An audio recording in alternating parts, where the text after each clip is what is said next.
علیہ وسلم کا جو فرمان موجود ہے شوال کے روزوں کے بارے کہ جس نے رمضان کے روزے رکھے اس کے بعد پھر شوال کے رکھے اس کو پورا سال روزے رکھنے کا ثواب ملے گا۔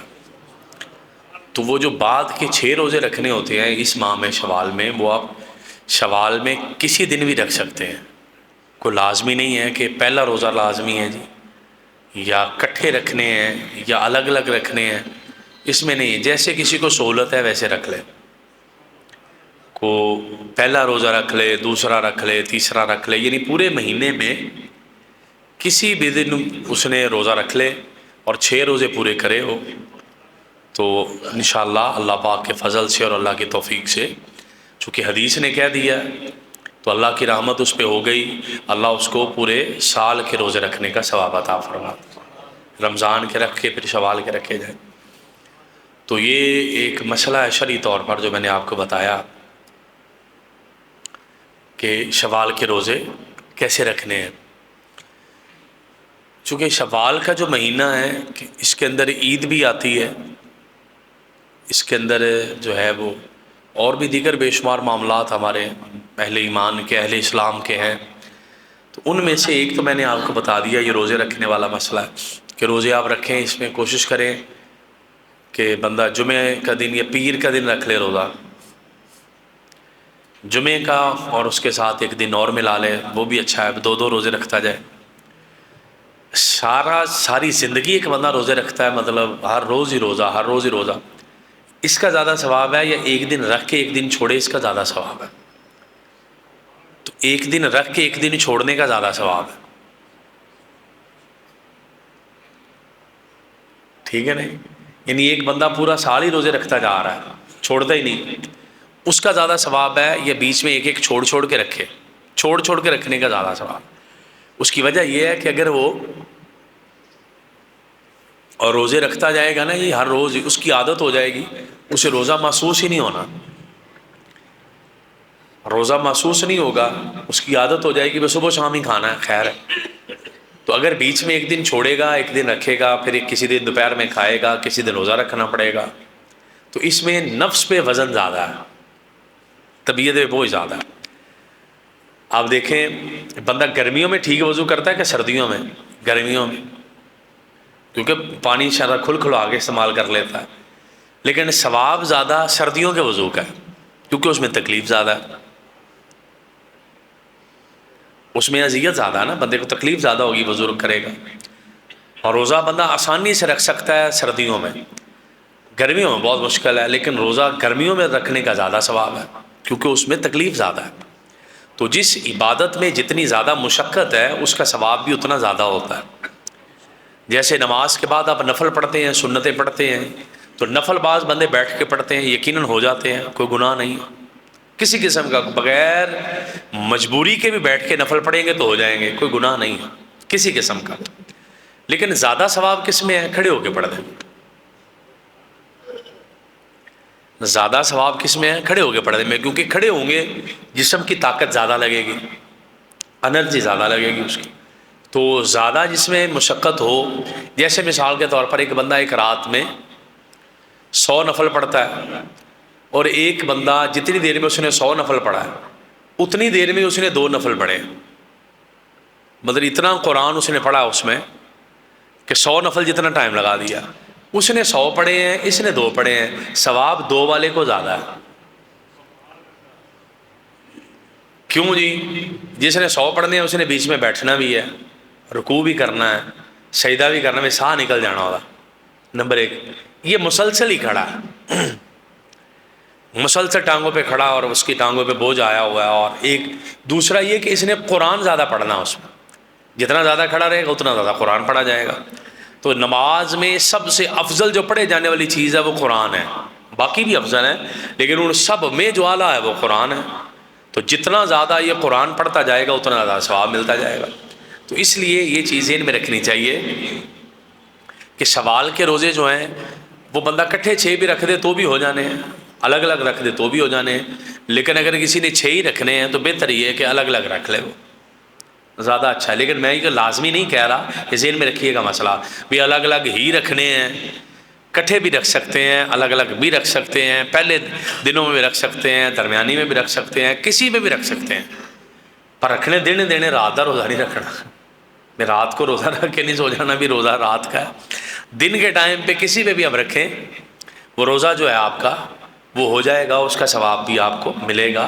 یہ شوال کے روزوں کے بارے تھوڑا سا میں نے کلیئر کیا۔ پھر جس کا رمضان میں روزے رہ جائیں تو بہتر یہی ہوتا ہے کہ وہ فوراً بعد میں روزے قضا کر لے۔ جس کا کوئی رہ گیا ہے شوال کے مہینہ، یہ جو مہینہ ہے اس میں روزے قضا کر لے جلدی سے جلدی۔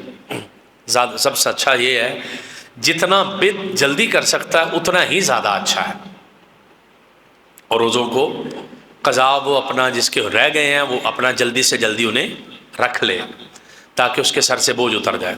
جس کی نمازیں رہ گئی ہوتی ہیں کوشش کرنی چاہیے جلدی سے جلدی پڑھ لے۔ زندگی کا پتہ کوئی نہیں ہوتا کہ کب اس نے ختم ہو جانا، تو رہ نہ جائے بیچ میں کچھ، اس لیے روزے نمازیں اگر کسی کی رہ جاتی ہیں تو اس کو چاہیے کہ وہ جلدی سے جلدی اس کو کلیئر کرے تاکہ جو ہے اس کے سر پر رہ نہ جائے۔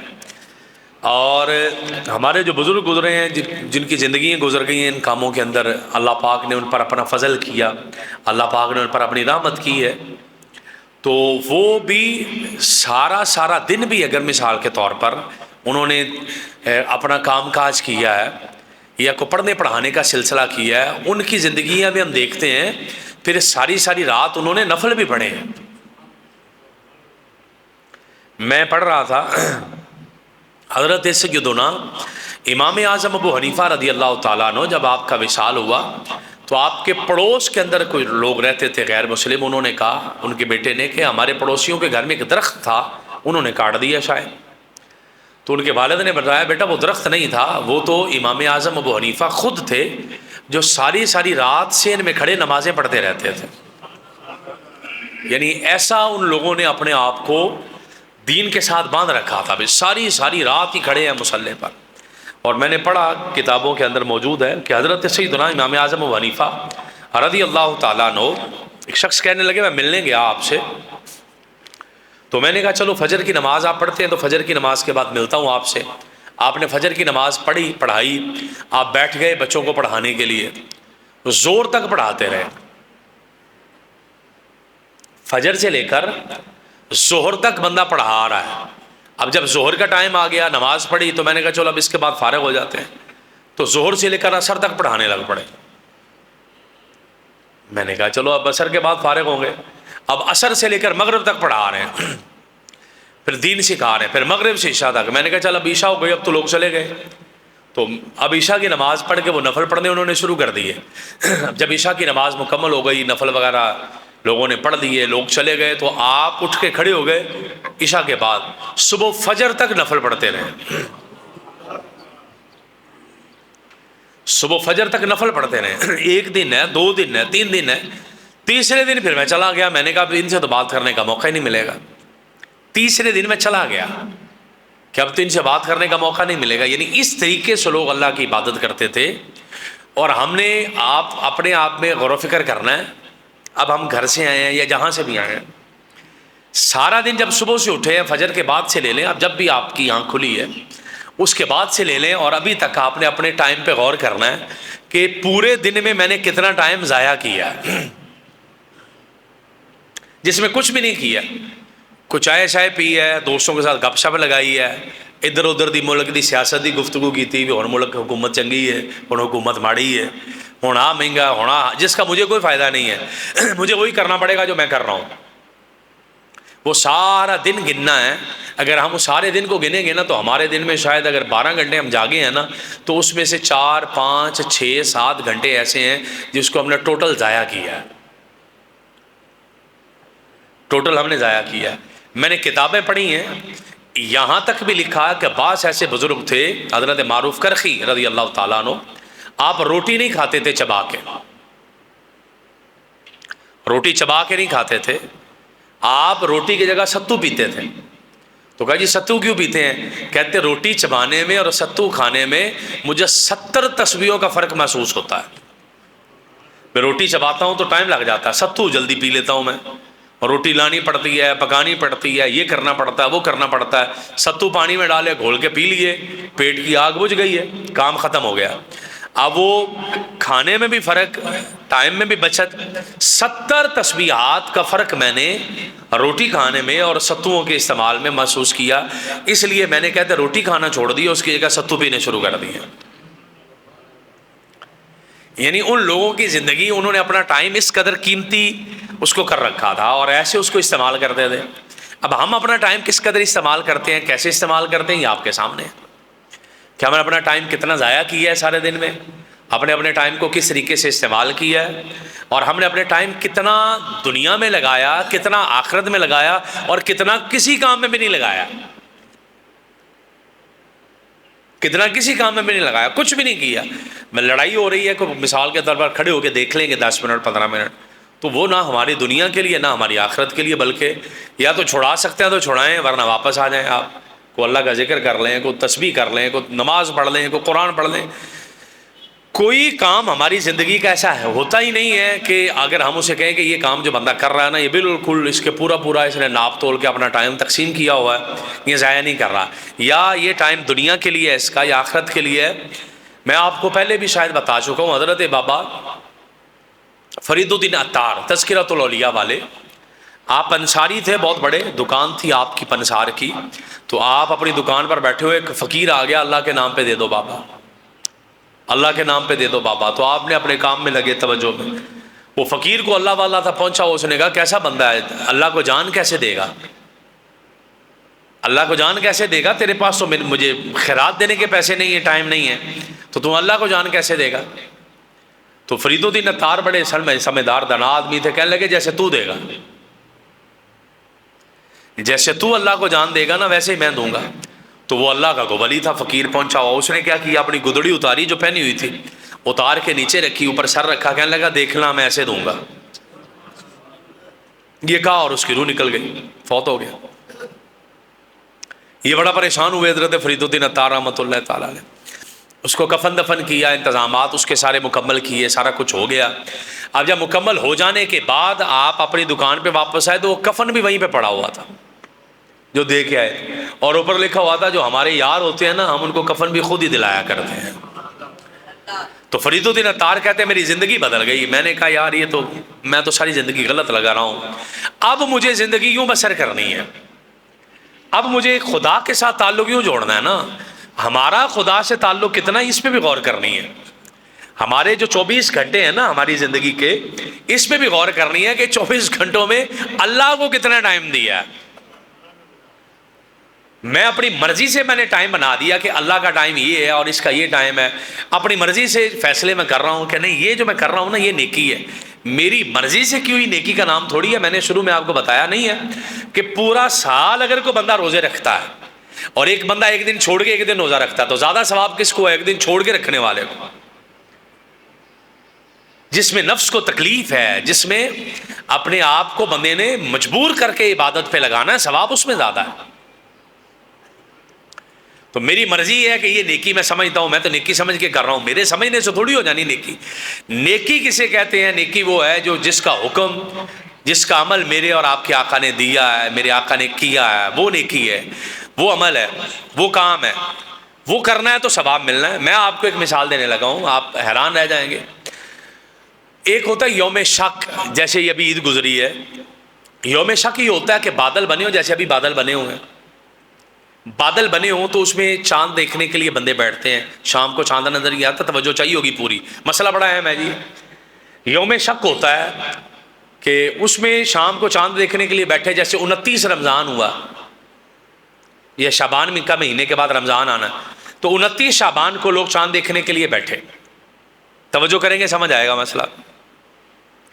اب آج کی رات چاند نظر آ بھی سکتا ہے اور آج کی رات چاند نظر نہیں بھی آ سکتا، اگر 29 شعبان ہو، بندے چاند دیکھنے کے لیے بیٹھے، بادل تھا، چاند نظر نہ آیا، 29 تھی، صبح 30 شعبان ہو جائے گی، روزہ نہیں ہوگا۔ لیکن اگر کوئی بندہ یہ کہے کہ کوئی نہیں خیر ہے میں روزہ رکھ لیتا ہوں، وہ اس طریقے سے رکھ لیتا ہوں کہ جی رمضان ہو سکتا ہے چند ہوئے بدلہ چ نظر ہی نہ آیا ہے تو اس لیے میں روزہ رکھ لیتا ہوں، اگر رمضان ہوا تو رمضان ہو جائے گا، ورنہ نفلی ہو جائے گا تو اس کا کوئی روزہ بھی نہیں ہونا، نہ نفلی ہونا نہ رمضان کا ہونا، شک والا روزہ رکھا ہوا ہے۔ آقا علیہ السلام کے زمانے میں بھی چاند دیکھنے کے لیے بیٹھے، چاند نظر نہیں آیا، 29 شعبان تھی، آقا علیہ الصلوۃ والسلام نے کہا بھی روزہ کوئی نہیں ہے، صبح 30 شعبان ہے، اگلے دن روزہ رکھیں گے۔ کچھ صحابہ کرام نے روزہ رکھ لیا، انہوں نے کہا بھی روزہ ہم رکھ لیتے ہیں، وہ اس لیے رکھ لیتے ہیں روزہ کہ ہو سکتا ہے چاند بادلوں میں ہو لیکن ہمیں نظر نہیں آیا، چاند ہو بادلوں میں لیکن ہمیں نظر نہیں آیا، انہوں نے روزہ رکھ لیا۔ شام کو افطاری کا ٹائم آتا ہے تو حدیث یہ کہتی ہے کہ افطاری کے ٹائم پہ میرے اور آپ کے آقا صلی اللہ تعالیٰ علیہ وسلم نے فرمایا کہ بندے کے منہ سے جو دعا نکلتی ہے اللہ قبول فرماتا ہے۔ یہی ہے نا جی، 29 شعبان ہے، صحابہ کرام میں سے چند نے روزہ رکھا ہے، بھئی ہو سکتا ہے رمضان ہو یا کہ نہ ہو، اگر ہوا تو ہمارا رمضان ہے، ورنہ نفلی تو ہو ہی جائے گا۔ افطاری کا ٹائم آ گیا، اللہ نے قرآن کی آیت اتار دی، فرمایا یا ایھا الذین آمنوا لا تقدموا بین یدی اللہ ورسولہ، اے ایمان والو اللہ اور اس کے رسول کے آگے نہیں بڑھنا۔ اور روزہ کھولنے لگے ہیں کہ ثواب ملے، اللہ فرما رہا ہے اے ایمان والو اللہ اور اللہ کے رسول کے آگے نہیں بڑھنا۔ یا اللہ کیا مطلب ہے اس کا؟ فرمایا روزہ بھی تبھی رکھنا ہے جب پہلے میرے مصطفیٰ نے رکھا ہو، یعنی آگے بڑھ کے نیکی کر لو، تم کہو کہ ہم نبی سے بھی آگے، مطلب پہلے ایک روزہ رکھ رہے ہیں کہ ہو گیا تو ہو گیا، نہ ہوا تو فرمایا یوں نہیں کرنا، روزہ وہی ہونا ہے کہ میرے حضور نے کیا ہے، پہلے نیکی وہی ہے جو آقا علیہ السلام نے کی ہے۔ جیسے روزہ رکھنا عبادت ہے کہ نہیں ہے؟ عبادت ہے نا۔ آپ سمجھدار بندے بیٹھے ہو سارے، میں آپ سے بڑی ایک سادہ سی بات کرنے لگا ہوں جو ہر بندے کے ذہن میں فٹ ہو جائے گی۔ روزہ رکھنا عبادت ہے۔ عید والے دن، چھوٹی عید بڑی عید والے دن روزہ رکھ سکتے ہیں؟ گناہ ہے۔ کہیں گے دن ہے، مسلمان ہوں میں، سحری کی ہے، افطاری کی ہے، کلمہ پڑھا ہوا ہے، سارا کچھ ہے، لیکن مجھے اب ثواب ملنا چاہیے۔ کہا نا، روزے کا ثواب تبھی ملنا ہے جیسے آقا نے کہا ہے۔ اب یہ بات سمجھ رہے نا، جیسے آقا نے کہا ہے ویسے کریں گے تو ثواب ہے، اگر ویسے نہیں کریں گے تو ثواب نہیں ہے، ویسے نہیں کریں گے تو ثواب نہیں ہے۔ اسی عید والے دن روزہ رکھیں گے ثواب نہیں ملے گا، گناہ ملے گا۔ چلے میں آپ کو ایک اور مثال دے دیتا ہوں بڑی سادہ سی۔ نماز پڑھنا، نفل پڑھنا ثواب ہے، نماز پڑھنا نفل پڑھنا ثواب ہے۔ بندے نے وضو کیا ہے، کپڑے پاک ہے، مسجد میں ہے، قرآن بڑا ٹھیک پڑھتا ہے، تلفظ ٹھیک ہے، سب کچھ اس کا بالکل ٹھیک ٹھاک ہے، بس کیا اس نے یہ کہ مکروہ ٹائم تھا آ کے نفل پڑھنے شروع کر دیے، ٹھیک ہے؟ نہیں، اس کا وضو بھی ہے یار، اس کے کپڑے بھی ٹھیک ہیں، کعبے کی طرف منہ بھی ہے، قرآن بھی ہے، سارا کچھ ہے، ہر چیز مکمل ہے، کپڑے ہر شے پاک ہے، مسجد میں کھڑا ہے، قرآن ٹھیک ہے، وقت ہے، استقبال قبلہ ہے، نماز کی شرائط پوری ہیں، ہر چیز ہے، لیکن اب وقت مکروہ آ گیا، شریعت نے روکا ہے، اس ٹائم پہ پڑھیں گے تو ثواب نہیں ملے گا۔ یعنی نیکی بھی تبھی نیکی بننی ہے جب وہ آقا کے بتائے ہوئے طریقے کے مطابق ہونی ہے۔ اگر کہیں کہ نہیں جی یہ نیکی ہی ہے، کوئی نہیں خیر ہے، تو ایسا تھوڑی چلیں آپ ایک اور اس سے بھی آسان مثال لے لیں۔ ہر نماز کی، جیسے جمعے کے ہم نے 2 فرض پڑھنے ہیں تو ہر رکعت میں 1 رکوع 2 سجدے ہیں، جمعے کے فرضوں میں 4 سجدے اور 2 رکوع ہو گئے، فرضوں کی بات ہے، 4 سجدے اور 2 رکوع ہو گئے۔ کوئی بندہ کہے نہیں چلے یار سجدہ عبادت ہی ہے نا، اللہ کے قریب بندہ سب سے زیادہ سجدے کی حالت میں ہوتا ہے اور سب سے زیادہ اللہ کو سجدہ پسند ہے، تو میں اس طریقے سے کرتا ہوں کہ نماز کے اندر میں نے جہاں 4 سجدے کرنے ہیں وہاں میں 8 کر لیتا ہوں، رکعتیں 2 ہی ہیں، ہو جائیں گے؟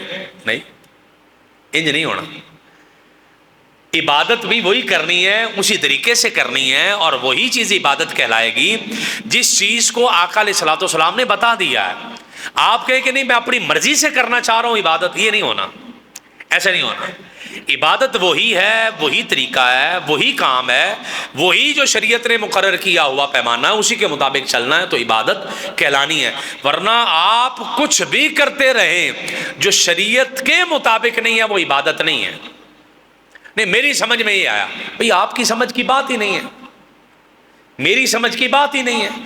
بات کس کی سمجھ کی ہے؟ بات کس کے علم کی ہے؟ بات کس کے حکم کی ہے؟ تو بات میرے آقا کے حکم کی ہے، بات میرے آقا کے حکم کی ہے، اللہ کے فرمان کی بات ہے، جو اللہ فرمائے گا، اللہ کے حبیب فرمائیں گے، وہ عبادت کہلائے گا۔ اس کے علاوہ آپ کچھ بھی کرتے رہیں، وہ عبادت نہیں ہونا۔ ہاں وہ حضور کی شریعت کے مطابق ہو جائے، وہ آقا علیہ الصلوۃ والسلام کے بتائے ہوئے طریقے کے مطابق ہو جائے، وہ قرآن کے مطابق ہو جائے تو عبادت بن جائے گا۔ اگر وہ قرآن سے حدیث سے ٹکرائے گا، قرآن اور حدیث کو نہیں مانیں گے، وہ عبادت نہیں کہلائے گا، چاہے آپ اسے کچھ بھی کرتے رہیں، چاہے آپ اس کا کچھ بھی کرتے رہیں، وہ عبادت نہیں کہلائے گا کم از کم۔ یہ ذہن میں کلیئر کر لیں آپ، یہ دو ٹوک بات ہے۔ یہ میں ایک آپ کو بڑی سادہ سی بات بتا رہا ہوں۔ اس کے بعد ایک اور چیز ہے، اگر قرآن پاک یہاں پڑھا ہوگا، مجھے کوئی بچہ پکڑا دے، قرآن میں آپ کو ایک دو آیت دکھا دوں، آپ کے کام آ جائے گی۔ قرآن میں رب کائنات نے ارشاد فرمایا ہے، بسم اللہ الرحمن الرحیم، ان الدین عند اللہ الاسلام۔ یہ اللہ پاک نے ارشاد فرما دیا۔ اب یہ بات ہمیشہ کے لیے ذہن میں بٹھا دیں کہ جو دین ہے خدا کے نزدیک، وہ دین صرف اسلام ہے۔ اس مسئلے کو سمجھیے گا، یہ قرآن ہے، رب کائنات کا فرمان موجود ہے، تیسرا سپارہ ہے۔ اللہ رب العزت نے ارشاد فرمایا، ان الدین عند اللہ الاسلام۔ آیت میں نے پہلے پڑھ دی ہے، قرآن میں نے برکت کے لیے کھولا ہے تاکہ آپ لوگوں کو برکت بھی مل جائے اور مجھے ثواب بھی مل جائے، کیونکہ قرآن کو دیکھنا بھی عبادت ہے۔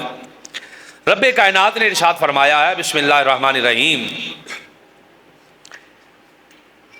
اب تیسرا سپارہ اور سورہ آل عمران ہے، آیت نمبر اس کی 19 ہے۔ ان الدین عند اللہ الاسلام، بے شک اللہ کے نزدیک جو دین ہے وہ اسلام ہے۔ اب اگر کوئی حضرت عیسیٰ علیہ السلام کا مذہب، جو کہ حق تھا عیسائی ہونا، نوجوان زیادہ توجہ فرمائیں، مذہب عیسائیت حق تھا، جب حضرت عیسیٰ لے کر آئے تو سچ مذہب تھا، وہی مذہب تھا جب حضرت عیسیٰ آئے۔ اب وہ جو آسمان سے اترا ہوا ایک مذہب ہے، دین عیسائیت، اب آقا علیہ السلام آ گئے تو اللہ نے فرمایا اب اس پر عمل نہیں کرنا، اب جس نے جنت میں جانا ہے اس کو میرے مصطفیٰ کے مذہب پر عمل کرنا پڑے گا۔ مذہب حق ہے، عیسائیت کا مذہب حق ہے، لیکن اب اس کا ٹائم ختم ہو گیا، انہوں نے بیچ میں تبدیلیاں کر دیں، کام خراب کر دیا۔ اللہ پاک نے آقا علیہ السلام کو دین دے کر بھیج دیا، اب اسی دین پر عمل کرنا پڑے گا۔ اب میری بات سمجھ رہے آپ؟ اسی طریقے سے رب کائنات نے قرآن پاک کے اندر ہی ارشاد فرمایا ہے، بسم اللہ الرحمن الرحیم، تیسرا سپارہ ہی ہے، جیسے پہلے بھی میں نے تیسرا پڑھا، بھی تیسرا پڑھ رہا ہوں۔ وَمَن يَبْتَغِ غَيْرَ الْإِسْلَامِ دِينًا فَلَن يُقْبَلَ مِنْهُ وَهُوَ فِي الْآخِرَةِ مِنَ الْخَاسِرِينَ۔ جس بندے نے اسلام کے علاوہ کسی اور دین کو تلاش کیا، اب غور کرنا ہے اس بات پہ، جس نے اسلام کے علاوہ کسی اور دین کو تلاش کیا، فرمایا اللہ اسے قبول نہیں کرے گا اور آخرت میں وہ خسارہ پانے والوں میں سے ہو جائے گا۔ یعنی اگر کوئی شخص ایسا ہے کہ وہ دین اسلام کو چھوڑ کر کسی اور مذہب پر عمل کر رہا ہے، وہ عیسائیت پر کر رہا ہے، وہ یہودیت پر کر رہا ہے، اور ہم کہتے ہیں نہیں ٹھیک ہے، وہ بھی اپنی جگہ لگا ہوا ہے، اس کو کرنے دیں اپنی عبادت، اگر وہ ٹھیک ہے اپنی جگہ پر لگا ہوا ہے، اسے اس کی عبادت کرنے دیں، اس کے معاملات چلنے دیں، تو پھر قرآن کی اس آیت کا مطلب کیا ہو جائے گا جس میں اللہ فرما رہا ہے کہ جس نے اسلام کے علاوہ کوئی اور دین تلاش کر کے جو اللہ کی بارگاہ میں لے کر آیا، اللہ نے فرمایا میں اس کو قبول کروں گا ہی نہیں۔ وَمَن يَبْتَغِ غَيْرَ الْإِسْلَامِ دِينًا فَلَن يُقْبَلَ مِنْهُ، یہ تیسرا سپارہ ہے سورہ آل عمران۔ فرمایا جو اسلام کے علاوہ کوئی دین بھی لے کر آئے گا، اب اسلام ہے بس۔ حضرت سیدنا عمر بن خطاب کی روایت آپ کئی بار مجھ سے سن چکے ہیں کہ حضرت سیدنا عمر بن خطاب رضی اللہ تعالیٰ عنہ نبی پاک صلی اللہ تعالیٰ علیہ وسلم کے زمانے میں آقا علیہ السلام کی ظاہری حیات طیبہ میں حضرت موسیٰ علیہ السلام کی کتاب لے کر آ گئے، پڑھنا شروع کر دیا۔ نبی پاک صلی اللہ تعالیٰ علیہ وسلم کو پتہ چلا، آپ کو جلال آ گیا، آپ نے فرمایا کہ اے عمر اگر آج موسیٰ ہوتے وہ بھی میرے قرآن کی تلاوت کر رہے ہوتے۔ مسئلہ سمجھ رہے ہیں آپ؟ تو آقا علیہ السلام ایک ہمیں معیار دے گئے ہیں بھائی، اب یہ سارا کچھ ہی ٹھیک ہے، یہ بھی ٹھیک ہے، یہ بھی ٹھیک ہے، یہ تو میرا مذہب تو اس کی اجازت نہیں دے رہا بھائی، میرا مذہب اس کی اجازت نہیں دے رہا۔ قرآن کہہ رہا وَمَن يَبْتَغِ غَيْرَ الْإِسْلَامِ دِينًا فَلَن يُقْبَلَ مِنْهُ، کہ جو دین اسلام کے علاوہ کوئی چیز، ہم کسی گاڑی کو ٹھیک کروانے جاتے ہیں، وہ بندہ کہہ دیتا ہے کہ یہ مکینک یہ اب ٹھیک نہیں ہونے والی، ہم پریشان ہو جاتے ہیں، ہمیں کوئی ڈاکٹر کہہ دیتا ہے جی آپ کا مریض نہیں بچے گا، ہمارے طور پر گھوم جاتے ہیں، پریشان ہو جاتے ہیں، اگرچہ ان کے تخمینے غلط بھی ہو سکتے ہیں، ٹھیک بھی ہوتے ہیں، غلط بھی ہو سکتے ہیں۔ ٹیچر کہہ دیتا ہے کہ بچہ نہیں پڑھے گا، لیکن وہ بچہ پڑھ جاتا ہے۔ جیسے یہ بلب ایجاد کرنے والا غالباً تھامس ایڈیسن، کیا نام تھا اس کا، تو اس کو اسکول سے نکالا گیا تھا کہ یہ بچہ پڑھ نہیں سکتا، جس نے بلب ایجاد کیا تھا، جس نے یہ بلب ایجاد کیا اور بہت ساری ایجادات، غالباً 1000 ایجادات اس کے کھاتے میں ہے، تو اس کو اسکول سے نکالا گیا تھا یہ لکھ کر دے کر اس کی ماں کو کہ آپ کا بچہ پڑھ نہیں سکے گا۔ تو ماں گھر لے گئی اس کو، ماں کا کردار کیا تھا، ماں گھر لے گئی، ماں نے جا کر اس بچے سے اس کو پڑھانا شروع کیا، تو کہنے لگا بھی ماں مجھے اسکول کیوں نہیں بھیجتی؟ تو ماں نے آگے سے جواب دیا کہ تیرے ٹیچر نے یہ کہا ہے کہ اب آپ کا بچہ اتنا ذہین ہے کہ ہمارے پاس پڑھانے کے لیے استاد کوئی نہیں ہے، تو اب میں اس لیے تمہیں گھر میں خود پڑھا رہی ہوں۔ تو ماں خود پڑھاتی رہی، پھر وہ کسی ٹرین میں بیٹھا اس نے تجربہ کیا، تو آگ جلا کے کوئی، وہ ٹرین جس کی تھی مالک، اس نے اس کے تھپڑ مارا، کان بہرے ہو گئے، کان بہرے ہو گئے، کان بہرے ہونے کا اس کو فائدہ ہو گیا کہ لوگ اس پر تنقید کرتے، اسے سنتا ہی نہیں تھا، کرتے کرتے 1000 ایجادات اس کے کھاتے میں ہیں، بلب بھی اسی کی ایجاد ہے، ٹھیک ہے نہیں؟ تو بس اوقات بڑے پڑھے لکھے لوگوں کے تجزیے غلط نکل آتے ہیں، ٹیچر کہہ دیتا ہے بچہ نہیں پڑھے گا لیکن بچہ پڑھ جاتا ہے، بس اوقات ایسا ہو جاتا ہے۔ بس اوقات کوئی دیگر چیزیں ہوتی ہیں کہ کسی نے تجزیہ کر دیا کہ یار یہ آپ سودا لے رہے ہو نقصان ہو جائے گا، لیکن اس کو لیا سودے کو، بعد میں فائدہ ہو گیا۔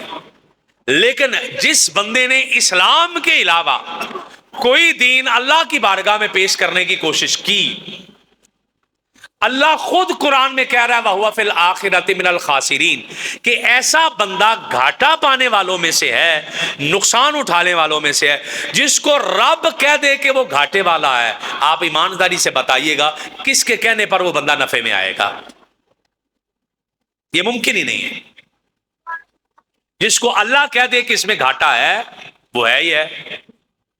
میں نے آپ کے سامنے قرآن کی 2 آیتیں پڑھ دی ہیں اور بڑا واضح مفہوم کر دیا ہے، اور میں ترجمہ کر رہا ہوں آیتوں کا۔ رب کائنات نے ارشاد فرمایا سورہ آل عمران میں وَمَن يَبْتَغِ غَيْرَ الْإِسْلَامِ دِينًا فَلَن يُقْبَلَ مِنْهُ کہ جو اسلام کے علاوہ کوئی دین اللہ کی بارگاہ میں لے کر آئے گا، اللہ نے فرمایا اسے ہرگز ہرگز قبول نہیں کیا جائے گا، اسے ہرگز ہرگز قبول نہیں کیا جائے گا۔ 4 سپارہ ہے، میں آپ احباب کی توجہ اور چاہوں گا۔ رب کائنات اپنے احکامات بتاتا ہے، بتانے کے بعد میں قرآن میں سے پڑھ کے آپ کو بتا رہا ہوں۔ ارشاد فرمانا سارے پیچھے وراثت کے احکامات چل رہے ہیں اور دیگر باتیں چل رہی ہیں، اور دیگر باتیں بتانے کے بعد یعنی وراثت میں سے یہ دینا یہ دینا یہ دینا، اس کے بعد اللہ فرماتا ہے تِلْکَ حدود اللہ، فرمایا یہ میری حدیں ہیں، میں نے طے کر دی ہیں اپنی حدیں، یہ میری حدود ہیں۔ وَمَن يُطِعِ اللَّهَ وَرَسُولَهُ يُدْخِلْهُ جَنَّاتٍ تَجْرِي مِن تَحْتِهَا الْأَنْهَارُ خَالِدِينَ فِيهَا، اب جو اطاعت کرے گا اللہ کی اور اس کے رسول کی، اللہ اسے ایسی جنتوں میں داخل فرمائے گا جس کے نیچے نہریں بہ رہی ہوں گی، اور ہمیشہ اس میں رہیں گے، اور یہ بہت بڑی کامیابی ہے۔ اللہ فرماتا ہے یہ بہت بڑی کامیابی ہے کہ بندہ جنت میں چلا جائے۔ وَمَن يَعْصِ اللَّهَ وَرَسُولَهُ وَيَتَعَدَّ حُدُودَهُ يُدْخِلْهُ نَارًا خَالِدًا فِيهَا، اور جس نے اللہ اور اللہ کے رسول کی نافرمانی کی، اللہ اس کو دوزخ میں داخل کرے گا جس میں ہمیشہ رہے گا، اور اللہ نے فرمایا اس کے لیے ذلیل کر دینے والا عذاب ہے۔ وَلَهُ عَذَابٌ مُهِينٌ، مہین مطلب ذلیل کر دینے والا، بندہ ذلیل ہو جائے گا اس عذاب میں جا کے۔ اب اللہ فرما رہا ہے میری حدوں کے اندر رہنا پڑے گا، حد سے باہر نہیں، حد کے اندر اندر رہنا ہے۔ جو اسلام نے حدود اور قیود طے کر دی ہیں، اگر مسلمان رہ کے عمل کرنا چاہ رہے ہیں تو اس پہ عمل کرنا پڑے گا، اور اگر کوئی شخص کہتا ہے کہ نہیں خیر ہے یہ بھی ٹھیک ہے یہ بھی ٹھیک ہے، تو کم از کم اسلام پہ نہیں عمل کر رہا، وہ آپ کے ایمان کو بھی نقصان پہنچا رہا ہے، وہ آپ کے دین کو بھی، آپ کے ایمان کو بھی وہ ٹھیس پہنچا رہا ہے، وہ آپ کے ایمان کا بھی، وہ اللہ معاف کرے سوداگر بن گیا آپ کے ایمان کو بیچنے کے لیے، معاذ اللہ، استغفر اللہ۔ اور میں حیران رہ گیا ایک جگہ پر کہ بعض ایسے اسکالر بھی میں نے سنے، انہیں مطلب صرف اس نام پہ کہ ہم لوگوں کو ایک نئی شکل دینا چاہ رہے ہیں، وہ معاذ اللہ استغفر اللہ یہ کہتے بھی سنا گیا کہ اسلام اور عیسائیت میں کوئی خاص فرق نہیں ہے، استغفر اللہ معاذ اللہ، اسلام اور عیسائیت میں کوئی فرق نہیں ہے، معاذ اللہ استغفر اللہ، یہ قریب قریب ہیں، کہنے لگا قریب قریب کہاں ہیں اسلام اور عیسائیت؟ اسلام کا یکسر جو فلسفہ وہ الگ ہے، عیسائیت جو حضرت عیسیٰ علیہ السلام لے کر آئے تھے وہ پیغام اور تھا، وہ مذہب اور تھا، وہ ہمارے اسلام کے قریب وہ تھا۔ آج کی عیسائیت اور اسلام میں تو زمین آسمان سے بھی زیادہ فرق ہے۔ وہ کہہ رہے ہیں کہ حضرت عیسیٰ علیہ الصلوۃ والسلام کو سولی پر چڑھایا گیا، ہمارا قرآن کہہ رہا ہے ہرگز نہیں چڑھایا گیا۔ وہ کہہ رہے ہیں کہ حضرت عیسیٰ علیہ السلام اللہ کے بیٹے ہیں، ہم کہہ رہے ہیں لم یلد ولم یولد، نہ خدا کا کسی کوئی بیٹا ہے نہ خدا کسی کا بیٹا ہے۔ وہ کہہ رہے ہیں کہ حضرت مریم جو ہیں اللہ کی بیوی ہیں، ہم کہہ رہے ہیں قرآن کہہ رہا ہے کہ اللہ کی بیوی اور بیٹیاں ہیں ہی نہیں ہیں۔ اب میری بات آپ سمجھ رہے ہیں؟ ان کے نزدیک مذہب سارے حضرت عیسیٰ پر ختم ہے، اس کے بعد کسی نبی نے نہیں آنا۔ ہمارے نزدیک حضرت عیسیٰ کے بعد آقا علیہ السلام آئے ہیں جو تمام نبیوں کے سردار بن کے آئے ہیں۔ تو قریب کہاں سے ہو گئے بھائی؟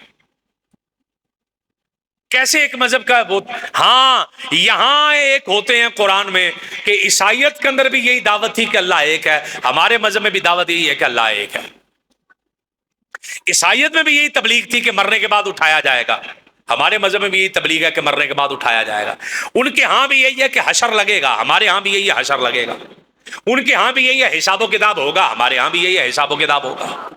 جو فلسفے آج آقا علیہ الصلوۃ والسلام نے ہمیں بتائے ہیں، اگر کسی عیسائی کتاب کے اندر، یہودی کتاب کے اندر، سکھ کتاب کے اندر، ہندو کتاب کے اندر وہ فلسفے ایسے ہیں جیسے ہمیں اسلام نے بتائے ہیں، وہی باتیں ہیں جو اسلام بتا رہا ہے، اور وہاں بھی وہی باتیں ہیں، اگر وہی باتیں جو وہاں ہیں وہی باتیں یہاں ہیں، تو ہم ان باتوں کو اس لیے مانیں گے کہ ہمیں ہمارے رسول نے بتایا۔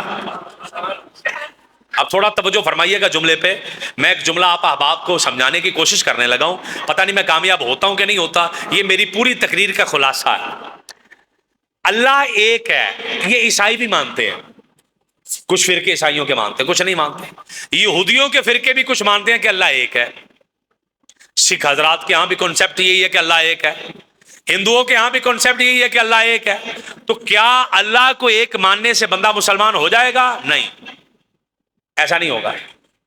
ہاں اللہ کو ایک ماننے سے مسلمان نہیں ہوگا۔ میں توجہ چاہوں گا آپ احباب کی، جو نوجوان بچے آئے ہو زیادہ توجہ کیجئے گا، بڑی مشکل بات کو بڑا سادہ کرنے لگا ہوں۔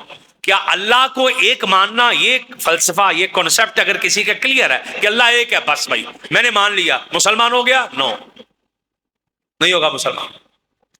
رب کائنات نے بھی قرآن میں سیدھا یہ نہیں منوایا کہ میں ایک ہوں۔ رب کائنات نے قرآن میں فرمایا قل، حبیب آپ انہیں کہو کہ اللہ ایک ہے۔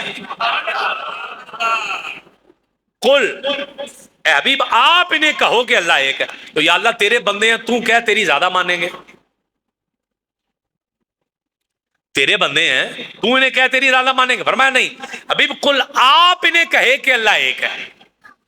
یا اللہ میرا کہنا ضروری ہے؟ ہاں حبیب آپ کہیں گے، مصطفیٰ کے کہے پر یہ مانے کہ اللہ ایک ہے، میرے حبیب کی زبان پر یقین کر کے کہیں کہ اللہ ایک ہے، میں انہیں مسلمان تب مانوں گا جب اللہ کو ایک مانے، لیکن ڈائریکٹ نہیں، بیچ میں واسطہ میرے مصطفیٰ کا لے کر آئیں، اس کے بغیر نہیں آنا، اس کے بغیر نہیں آنا۔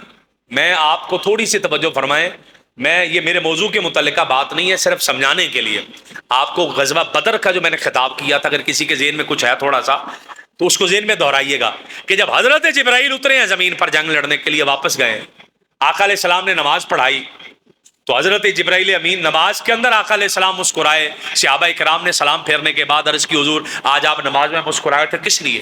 تو آقا نے فرمایا بس وہ جبرائیل آ گئے تھے نماز کے اندر میرے سامنے، اس لیے مسکرایا۔ قاضی ثناء اللہ پانی پتی اور مسند امام احمد بن حنبل وغیرہ میں لکھا جبرائیل آ گئے تھے میرے سامنے، کس لیے؟ کہ اس لیے آئے تھے کہ وہ جنگ لڑی تو مجھ سے اجازت لیے بغیر واپس چلے گئے، آسمان دنیا پر گئے، دستک دی تو فرشتوں نے دروازہ نہیں کھولا، فرشتوں نے دروازہ نہیں کھولا۔ جب جبرائیل نے کہا دروازہ کھولو، میں تمہارا بھی استاد آیا، انہوں نے کہا ایسے نہیں، اللہ نے منع کیا۔ اللہ کی بارگاہ میں عرض کی تو اللہ پاک نے ارشاد فرمایا جبرائیل کہاں سے آیا؟ یا اللہ جنگ لڑ کے، کہاں؟ بدر کی، بندے مارے ہیں، یا اللہ یہ کیا یہ کیا یہ کیا یہ کیا۔ اللہ نے فرمایا سارا کیا، مگر کیا کس کے لیے؟ یا اللہ تیرے حبیب کے لیے۔ اللہ نے فرمایا جب کیا سارا میرے حبیب کے لیے، اس سے پوچھے بغیر ہی واپس آ گئے، جاؤ میرے حبیب سے اجازت لے کر آؤ نا۔ تو آقا نے فرمایا جبرائیل میرے سامنے آ کر کہنے لگے حضور کہیں میرے لیے آسمان کا دروازہ کھلے، مجھے اجازت دے میں جاؤں۔ تو یا رسول اللہ مسکرائے کیوں؟ تو آقا نے فرمایا مسکرایا میں اس لیے، میں نے کہا جبرائیل کبھی تو اپنی عمر بتاتا تھا کہ میری 70,000 سال کے بعد ایک ستارہ نکلتا، میں نے 72,000 مرتبہ دیکھا۔ کبھی اپنے 600 پر بتاتا تھا، کبھی اپنی رفتار بتاتا تھا کہ یہ ہے، یہ تیری ساری چیزیں اپنی جگہ حق ہیں، پر تجھے اب پتا چلا مصطفیٰ کیا ہے۔ اگر میں اجازت نہ دوں تیرے لیے تو آسمان کا دروازہ نہ کھولا جائے۔ تو حضرت جبرائیل امین کے لیے بھی آسمان کا دروازہ حضور کے واسطے کے بغیر نہیں کھل رہا۔ اللہ کو ایک ماننا، اس پہ تو ساری دنیا نے اکٹھا ہو جانا ہے۔ یہ فلسفہ اینڈ آہستہ آہستہ اسی طرف چل رہا ہے، دنیا چل اس طرف رہی ہے۔ ہاں ابھی کچھ ایسے لوگ آ گئے ہیں جس پہ ابھی بڑے ہمارے علماء کو بھی کام کرنے کی ضرورت ہے، ہمارے جو پڑھنے پڑھانے والے طلبہ ہیں انہیں بھی کام کرنے کی بڑی ضرورت ہے۔ الہاد، دہریہ ٹائپ، یہ کہتے ہیں کہ کوئی ہر چیز خود بخود ہوتی ہے۔ ہمارے علماء اس کا جواب دے چکے ہیں، ہماری کتابوں میں ہمارے بے شمار اس کے جوابات ہیں۔ بلکہ ایک جو ایسے لوگ ہیں معاشرے میں جو اسلام کو چھوڑ کر کہتے ہیں کہ ہم کسی مذہب کو مانتے ہی نہیں ہیں، اسلام بھی چھوڑ دیا، عیسائیت بھی چھوڑ دی، یہودیت بھی چھوڑ دی، ہندو بھی نہیں ہے، سکھ بھی نہیں ہے، وہ ہر چیز چھوڑ کر چلا گیا۔ میں تھوڑی سی توجہ کریں، بڑی خالص باتیں کرنا چاہ رہا ہوں میں، اس پر ہمیں کام کرنے کی ضرورت ہے اور ہم کر بھی رہے ہیں کہ بالکل بے دین ہو جاتے ہیں جو لوگ کہ کوئی شے ہے ہی نہیں۔ حضرت امام اعظم ابو حنیفہ رضی اللہ تعالیٰ عنہ کا ایک ایسے بندے سے مناظرہ ہوا جو کہتا تھا کہ اللہ ہے ہی نہیں ہے، خدا ہی نہیں ہے۔ آپ نے فرمایا ساری دنیا کا نظام کیسے چل رہا ہے؟ اس نے کہا یہ ویسے چل رہا ہے، وقت کے بادشاہ کے پاس مناظرے کا ٹائم طے پاتا ہے اور آپ اس مناظرے سے تھوڑا لیٹ جاتے ہیں جو ٹائم دیا ہوتا ہے، وہ مناظر پہلے پہنچ جاتا ہے جو یہ کہتا ہے کہ اللہ ہے ہی نہیں ہے، نظام خود بخود چل رہا ہے، دنیا خود بخود بنی ہے، بچہ خود بخود پیدا ہوتا ہے مر جاتا ہے، اس کو کوئی چلانے والا نہیں ہے، کسی خدا کو ماننے کی ضرورت نہیں ہے، بغیر خدا کے دنیا چل رہی ہے۔ امام اعظم ابو حنیفہ نے فرمایا ایسا نہیں ہے، بلکہ یہ تو فلسفہ ہے۔ اب ایک عقلی دلیل نوجوانوں کے ذہنوں کے قریب، بہت قریب، مناظرے کا ٹائم طے پا گیا، ڈبیٹ ہوگا، ہماری ملاقات ہوگی، ہماری بحث ہوگی، اس میں مناظرہ ہوگا، اس میں آپ ثابت کریں گے کہ میں ٹھیک ہوں کہ آپ غلط ہیں، آپ تھوڑا لیٹ گئے، جب دیر سے پہنچے تو اس نے آگے سے وقت کے بادشاہ کے پاس مناظرہ ہے، تو امام اعظم ابو حنیفہ کو وہ بندے نے آتے ہی کہا کہ آپ کیا مناظرہ کریں گے جو وقت پر نہیں پہنچ پا رہے، آپ تو مناظرہ نہیں کر سکتے۔ آپ نے فرمایا میری سن لو، اس کے بعد چاہے مناظرہ نہ کرنا، مسئلہ خراب ہو گیا، کام بڑا خراب ہوا اس لیے میں لیٹ ہوا، کہ ہوا کیا؟ آپ کہنے لگے میں نے دریا پار کر کے آنا تھا، کشتی کوئی نہیں تھی، میں وہاں پر کھڑا انتظار کر رہا تھا کوئی کشتی آئے، تو اب ہوا یہ میں نے دیکھا خود بخود خود درخت کٹے ہیں، نیچے گرے ہیں، خود بخود ان کے پھٹے بنے ہیں، میں حیران ہو گیا، اور خود بخود ان پھٹوں کی کشتی بن گئی ہے اور پھر دریا میں آئی ہے، اور مجھے اٹھا کے کسی نے اندر ایسے خود بخود ہی بیٹھ گیا ہوں میں، اور وہ خود ہی چلی کنارے پر آ کر رک گئی ہے۔ میں حیرت میں پڑا ہوا ہوں کہ یہ سارا کا سارا درخت کٹنا، کشتی بننا، پھٹے بننا، دریا میں آنا، یہ خود بخود کیسے ہو گیا اتنا بڑا کام؟ اس حیرت نے مجھے لیٹ کیا ہے۔ وہ مناظر جو تھا نا، لڑنے آیا مناظرہ اس بات پر کہ خدا کوئی نہیں ہے، وہ کہنے لگا یہ کیا مناظرہ لڑے گا امام اعظم، یہ تو جھوٹ بول رہے ہیں، کیسے ممکن ہے درخت خود بخود کٹ جائے؟ یہ لیٹ آنے کے لیے اپنا عذر پیش کر رہے ہیں، کیسے ممکن ہے خود بخود پھٹے بن جائیں، اور کیسے ممکن ہے کہ کشتی بن جائے، کیسے ممکن ہے وہ دریا میں آ جائے؟ کسی نے تو کاٹا ہوگا، کسی نے تو یہ کیا ہوگا۔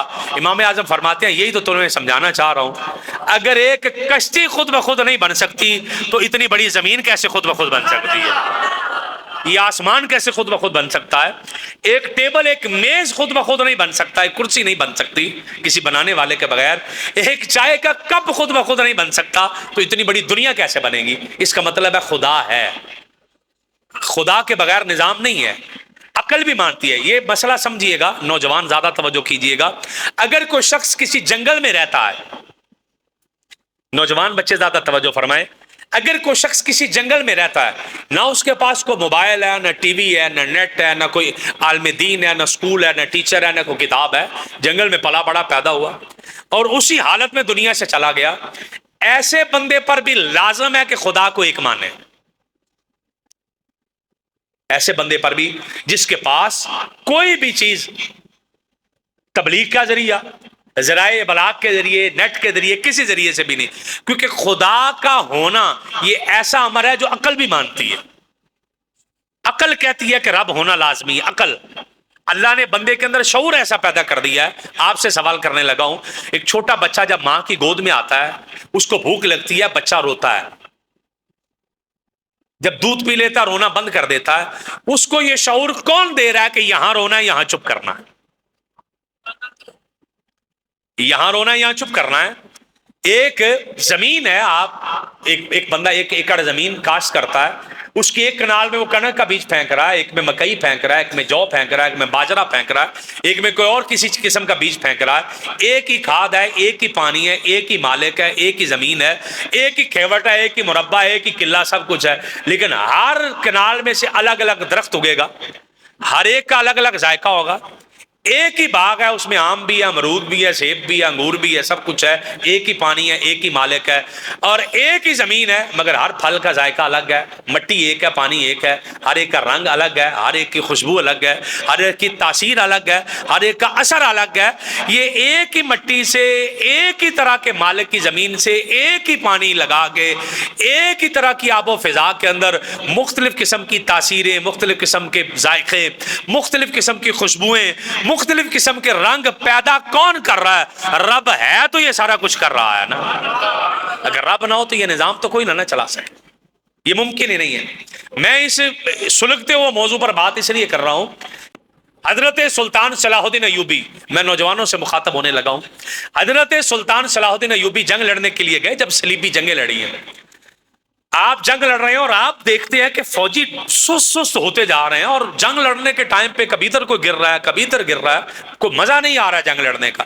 آپ نے بڑی تحقیق تفتیش کروائی کہ ہو کیا رہا ہے، بڑے پریشان ہوئے، آپ نے خود بھیس بدل بدل کے ڈھونڈنا شروع کیا کہ چکر کیا بنا ہے کہ میری فوج کے اندر اس قدر سستی کیوں آ رہی ہے، اس قدر گراوٹ کیوں آ رہی ہے، ورنہ میری فوج تو جہاں جا رہی تھی فتح مل رہی تھی، اب کیا ہو رہا ہے؟ تو سلطان صلاح الدین ایوبی آپ رحمۃ اللہ تعالی علیہ نے دیکھا کہ پہلے عیسائی قوم نے یہ کیا تھا کہ اپنی لڑکیاں بنا سنوار کر بھیجی گئیں مسلمان فوجیوں کے اندر، تو انہوں نے پابندی لگا دی کہ وہاں کا کوئی بندہ ادھر یہ نہ آئے، نہ تجارت کے لیے آئے، نہ اس کام کے لیے آئے، کیونکہ وہ لڑکیاں یہاں آتی ہیں، ہمارے فوجی لڑکیوں کی طرف مائل ہوتے ہیں اور زنا کی طرف پڑیں گے، کام خراب ہو جائے گا۔ انہوں نے روک ٹوک کر دی۔ اب انہوں نے طریقہ کیا کیا کہ جہاں مسلمان فوجوں کی پڑاؤ لگا ہے، مسلمانوں نے علاقہ فتح کر کے آگے آنا ہے، جہاں انہوں نے خیمے لگانے ہیں، وہاں درختوں پر انہوں نے ننگی تصویریں بنائی ہیں، جہاں مسلمان فوجیوں کے خیمے لگیں گے وہاں ننگی تصویریں بنا دی گئی ہیں۔ وہاں ایسے انہوں نے جو پینٹر، جو یہ آرٹسٹ ہیں، ان کو بلا کر یہ کام کروایا درختوں پر کہ بے حیائی والی تصویریں دیکھیں۔ جب بے حیائی والی تصویریں دیکھیں گے پھر اگلا سٹیپ بے حیائی کی طرف جائے گا، پھر اگلا گناہ کی طرف جائے گا، پھر کرتے کرتے وہ بے حیائی کرے گا اور اس کے اندر کا ایمان مرے گا۔ سلطان صلاح الدین ایوبی نے دیکھا کہ جہاں میری فوج کے خیمے لگے ہیں وہاں پر درختوں پر تصویریں ایسی بنی ہوئی ہیں، آپ نے فوراً وہ درخت کٹوائے، جلوائے، وہاں سے کچھ خیمے ہٹائے، آگے لے کر گئے لشکر، اور وہاں پر آپ نے ایک تاریخی جملہ بولا تھا، اور اس جملے کو میں چاہتا ہوں کہ نوجوان نسل اپنے دل پر لکھ لے۔ بزرگوں کی زندگیاں بڑی خوبصورت گزری ہیں، میں آپ احباب کو تحفہ دینا چاہ رہا ہوں اور بڑی تحقیق کے ساتھ تحفہ دینا چاہ رہا ہوں۔ حضرت سلطان صلاح الدین ایوبی نے کہا تھا جس قوم کو بغیر جنگ کے شکست دینی ہے اس کے نوجوانوں میں بے حیائی کو پھیلا دیا جائے، جنگ لڑنے کی ضرورت کوئی نہیں ہے، وہ خود ہی ہار جائیں گے۔ آپ حدیث کی روح سے میں آپ کے ساتھ بڑی ذمہ داری سے بات کر رہا ہوں، جو آقا علیہ السلام نے زنا کی سزائیں دنیا میں بتائی ہیں ان میں سے ایک چہرے کی رونق کا چلا جانا، چہرے کی رونق چلی جائے گی۔ زنا کی سزا جو دنیا میں بتائی ہے ان میں سے ایک یہ ہے کہ رزق کی برکت چلی جائے گی، چہرے کی رونق چلی جائے گی، بندے کی جرت چلی جائے گی، جرت نہیں ہوگی، دلیری نہیں ہوگی، دلیر نہیں رہے گا بندہ، اس کی جرت مر جائے گی۔ شراب کی جو سزائیں بتائی گئی ہیں ان میں بھی یہی ہے کہ چہرے کی رونق چلی جائے گی، بندہ دلیر، اس کی حمیت، لفظ جو حمیت مر جائے گی، یعنی غیرت مر جائے گی۔ شراب پینے والے بندے کی، نشہ کرنے والے بندے کی وہ حمیت مر جائے، اسے نہیں تمیز رہے گی۔ بس اوقات ہم چھوٹے چھوٹے دیکھتے ہیں کہ بندہ ایک بات پہ وہ کہتا ہے کہ یہ میرا یہ اصول ہے، میں اس پر قائم ہوں، وہ اس پہ اڑا ہوا ہے اپنی حمیت کی بنا پر۔ لیکن بعض لوگ دیکھتے ہیں بڑی بڑی چیزوں پہ کہتے ہیں چل کوئی نہیں، خیر ہے، اس کے اندر جو حمیت مر گئی ہوتی ہے اس کے زنا کی وجہ سے، اس کے نشے کی وجہ سے، اس کے حرام کھانے کی وجہ سے وہ غیرت مر چکی ہوتی ہے۔ لیکن نوجوان ذرا پھر توجہ فرمائیں، جو اپنی حمیت کو مار کر، اپنی غیرت کو مار کے، اپنے اندر کو اس طریقے سے مار کے رزق کی تلاش میں اڑا نا، اس کو اقبال کہہ گئے تھے اے طاہر لاہوتی، اس رزق سے موت اچھی جس رزق سے آتی ہو پرواز میں کوتاہی۔ وہ رزق کما لینا کہ جس سے پرواز میں کوتاہی آ جائے، آپ کا ایمان ڈگمگا جائے اور آپ اپنے ایمان کو داؤ پہ لگا کر بیٹھ جائیں، اس رزق کے لقمے ہمارے لیے وہ ہم نے کھا کر بھی کیا کرنے ہیں۔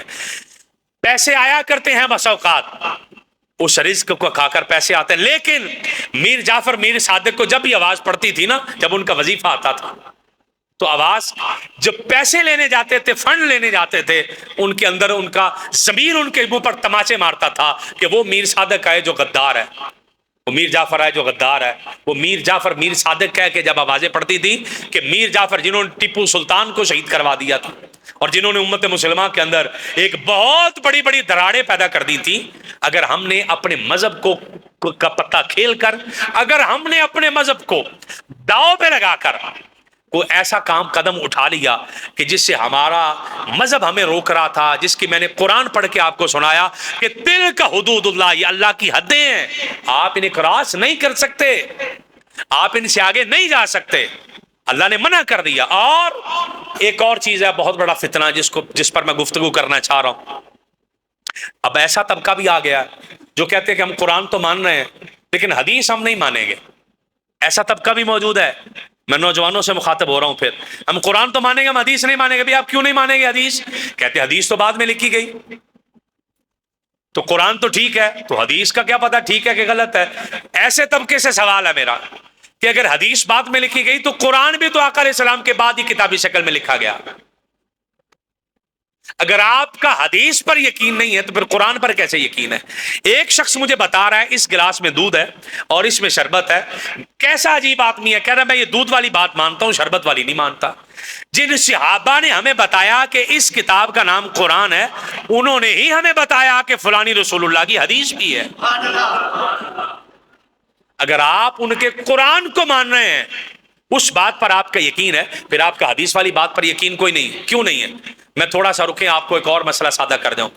کتے کا گوشت کھانا حرام ہے۔ ایک شخص ہاتھ کھڑا کر کے کہے جی میں صرف قرآن مانتا ہوں، میں حدیث نہیں مانتا، اس سے سوال ہے میرا کہ کتے کا گوشت حدیث نے حرام کیا ہے، قرآن میں تو حرام ہونا نہیں آیا، وہ تو حدیث کی روح سے حرام ہے۔ گدھے کا گوشت حرام ہے، جو بندہ یہ کہے کہ صرف قرآن ماننا ہے، بلکہ آقا علیہ السلام پہلے کہہ کے گئے تھے ایک ایسا شخص آئے گا جو تخت پر بیٹھا ہوگا ٹیک لگا کر، لنگڑا ہوگا، اور لنگڑا ٹیک لگا کر کہے گا میں صرف اسی چیز کو مانتا ہوں جو قرآن میں آئی، میں اس کے علاوہ کسی چیز کو نہیں مانتا۔ پھر آقا نے وہاں پر فرمایا اس سے پوچھنا، یہ حدیث میں لفظ ہے، اس سے پوچھنا گدھے کا گوشت کس نے حرام کیا ہے۔ یہ حدیث میں موجود ہے سوال کہ اگر آپ صرف قرآن مان رہے ہیں، حدیث نہیں مان رہے، سانپ کا گوشت کس نے حرام کیا ہے؟ وہ تو حدیث میں ہے۔ 700 کے مرتبہ نماز کا ذکر ہے قرآن میں، کچھ اس کے کم بیش، قرآن میں نماز کا ذکر ہے 700 کے قریب، لیکن نماز کا طریقہ تو حدیث نے بتایا۔ نماز جنازہ کا طریقہ تو حدیث بتا رہی ہے، شادی نکاح کا طریقہ تو حدیث بتا رہی ہے، مرنے کے بعد دفنانا کیسے یہ تو حدیث بتا رہی ہے، یہ تو حدیثیں بتا رہی ہیں۔ زکوٰۃ کتنی دینی ہے، زکوٰۃ کا ذکر ہے، طریقہ نہیں ہے قرآن میں، وہ تو حدیث بتا رہی ہے کتنی دینی ہے، یہ تو حدیث بتا رہی ہے۔ تو اگر کوئی شخص دین کا آدھا مانے آدھا چھوڑے، وہ دین کا بہت بڑا حصہ وہ نقصان کر رہا ہے۔ بلکہ اگر ایک شخص ایسا ہے، جیسے ہمارا قادیانیوں کے ساتھ ایک بہت شدید اور بنیادی اختلاف یہ بھی ہے کہ قادیانی کافر ہیں، اپنے آپ کو کافر ہی کہیں، مسلم نہ کہیں۔ پانی کی بوتل ہے، اس میں پانی ہے، بالکل ٹھیک ہے، 30 روپے کی 40 روپے کی بوتل ہے، یس ہے، کوئی اعتراض ہی نہیں۔ اگر بوتل پانی کی ہے، بیچ میں کسی نے اس میں زہر ڈالا ہوا ہے، اوپر لکھا ہوا پانی پی لیں اسے، 2 نمبری کر رہا ہے نا، وہ لکھے اوپر زہر ہے تو زہر کی بوتل پہ زہر لکھا جائے کہ زہر ہے۔ شہد ہے تو شہد کی بوتل پہ شہد لکھا جائے، شہد ہے. بندہ لباس اور ہے، حلیہ اور ہے، چیز اور ہے، پروڈکٹ اور ہے، لیبل اور اوپر لگا ہوا ہے. یہ دنیا کے کارخانے میں بھی دو نمبری ہے اور یہ آخرت کے کارخانے میں بھی دو نمبری ہے.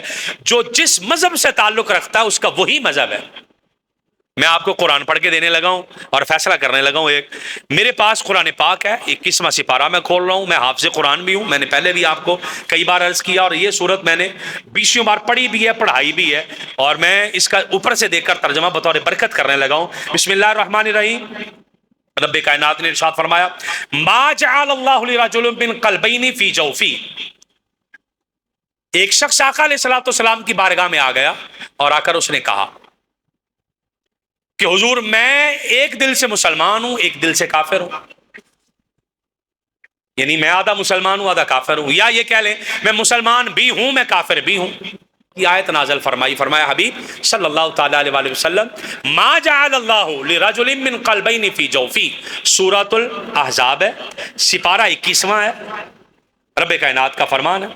فرمایا حبیب بتائیں لوگوں کو کہ جو بندہ یہ کہہ رہا ہے کہ میں ایک دل سے مسلمان ہوں، ایک دل سے کافر ہوں، یا میں مسلمان بھی ہوں کافر بھی ہوں، اسے کہیں اللہ نے کسی بھی آدمی کے پہلو میں دو دل بنائے ہی نہیں ہیں. دل ایک ہی ہے، یا مسلمان ہو جا، نہیں ہے تو پھر کافر ہے، بس ختم. اگر کہیں نہیں درمیان والا واسطہ ہے، ایسا نہیں ہوتا. ایمان اور کفر کے درمیان کوئی راستہ ہے؟ کوئی راستہ نہیں. ایمان اور کفر کے درمیان کو واسطہ راستہ ہے نہیں. یا اسلام ہے یا کفر ہے، بس یہ قرآن کا فیصلہ ہے. کوئی شخص کسی کے بارے بھی کہے کہ وہ مسلمان بھی ہے وہ کافر بھی ہے، وہ قرآن کی آیت کو پہلے پڑھ لے، سن لے. یہ قرآن کا فیصلہ ہے. آپ کسی بھی بندے کے بارے نہیں جی ہم نے اس سے سنا، ہم نے اس سے سنا. آپ نے 150 بندوں سے سنا. کیا بہت سارے بندوں کے کہہ دینے سے کوئی بات سچ ہو جاتی ہے؟ اگر بہت سارے بندوں کے کہہ دینے سے کوئی بات سچ ہو جاتی ہے، توجہ فرمائیے گا، بہت سارے بندوں کے کہہ دینے سے کوئی بات سچ ہو جاتی ہے، تو آج دنیا میں سب سے زیادہ تعداد کس مذہب کی ہے؟ عیسائیت کی. عیسائی سچے ہو گئے؟ پھر نہیں ہوئے نا سچے، وہ غلط ہے. بہت سارے بندوں کے کہہ دینے سے بات سچی نہیں ہونی، ایسا نہیں ہوتا. ہمارے نزدیک معیار اللہ کا قرآن ہے، ہمارے نزدیک معیار رسول اللہ کا فرمان ہے. قرآن کا فیصلہ ہے، رسول اللہ صلی اللہ تعالی علیہ وآلہ وسلم کا فیصلہ ہے کہ کسی بھی آدمی کے پہلو میں دو دل نہیں ہیں. کوئی بندہ بھی روئے زمین کے اندر ایسا نہ گزرا نہ گزرے گا، نہ ہے نہ ہو سکتا نہ ہوا ہے کہ ہم جس کے بارے یہ کہہ سکیں کہ اس کے دو مذہب تھے. مذہب ایک ہے. ایمان اتنی ستھری چیز ہے، یہ رہتا ہی اس دل میں ہے جس میں کفر نہ ہو. ایمان ایسی جگہ نہیں جاتا، ایمان ایسی جگہ نہیں جاتا. ہاں جو بندہ ادھر بھی پاؤں رکھے ادھر بھی پاؤں رکھے، اس کے لیے اسلام نے ایک چیز بتائی ہے. وہ پارہ نمبر 5 میں آ جاتے ہیں ہم. میں نے مکمل قرآن پڑھ کے آپ کو باتیں سمجھانے کی کوشش کی ہیں. مکمل اس کے بارے قرآن نے بتا دیا. فرمایا مذبذبین بین ذلک لا الہ ہؤلاء ولا الہ ہؤلاء. میں تو قرآن سے پڑھ کے بتا رہا ہوں.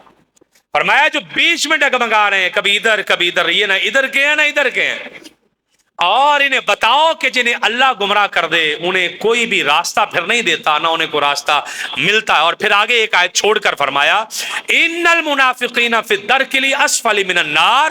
جو ایسے لوگ ہیں جو ادھر بھی ہیں ادھر بھی ہیں، یہ جہنم کے سب سے نچلے طبقے میں جائیں گے. ان کا کوئی راستہ بیچ میں نہیں ہے، درمیانہ راستہ رکھنے کی ضرورت نہیں ہوتی بیچ میں.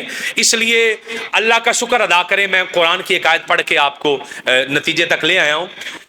آقا علیہ الصلوۃ والسلام پر رب کائنات نے قرآن نازل فرمایا. فرمایا حبیب انہیں کہہ دیجئے قل لا تمنوا علی اسلامکم بل اللہ یمن علیکم ان ہداکم للایمان ان کنتم صادقین. حبیب انہیں فرما دیجئے کہ تم نے کلمہ پڑھ کے کو اللہ پر احسان نہیں کیا، یہ تو رب کا شکر مانو، یہ رب کا احسان ہے، اس نے تمہیں مصطفیٰ کے غلاموں میں قبول فرما لیا.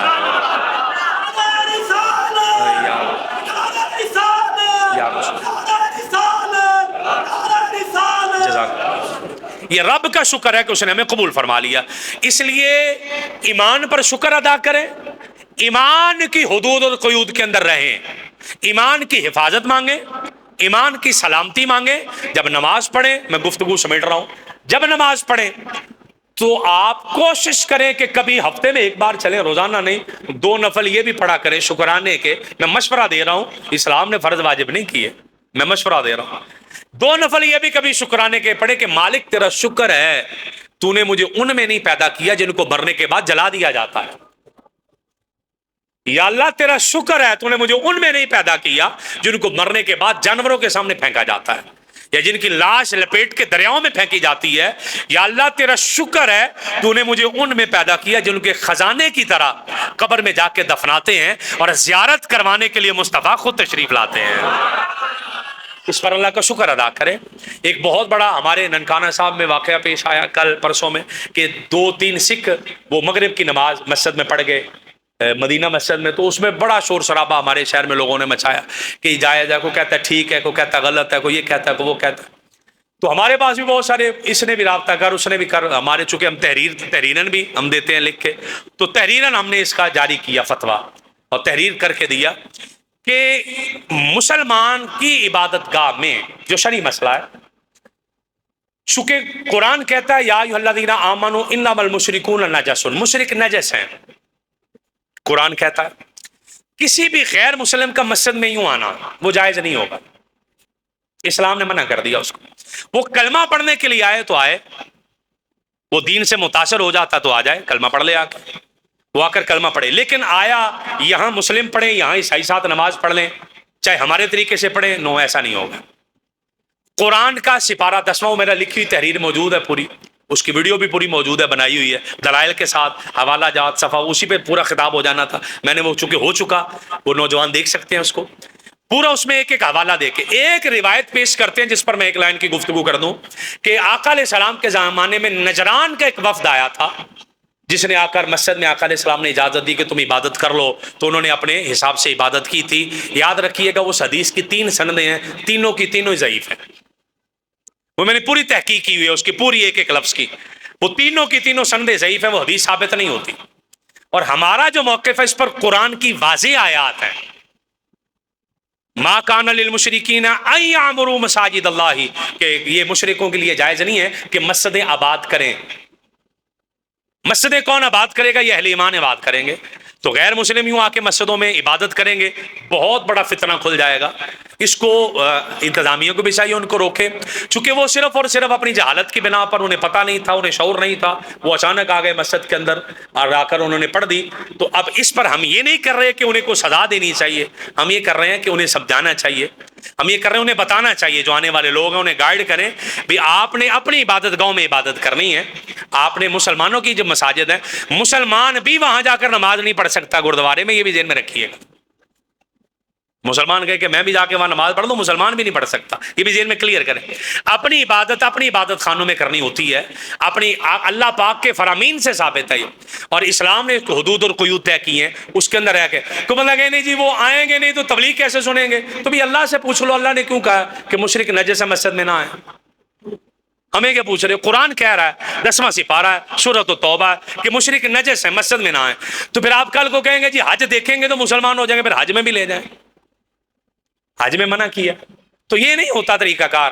پھر آپ کل کہیں گے میں شراب پی کے دیکھوں گا نہیں تو مجھے پتہ کیسے چلے گا نشہ چڑھتا ہے. پھر کہیں گے جی حرام کھا کے نہیں دیکھوں گا تو پتہ کیسے چلتا اس کی لعنت کیسے پڑتی ہے.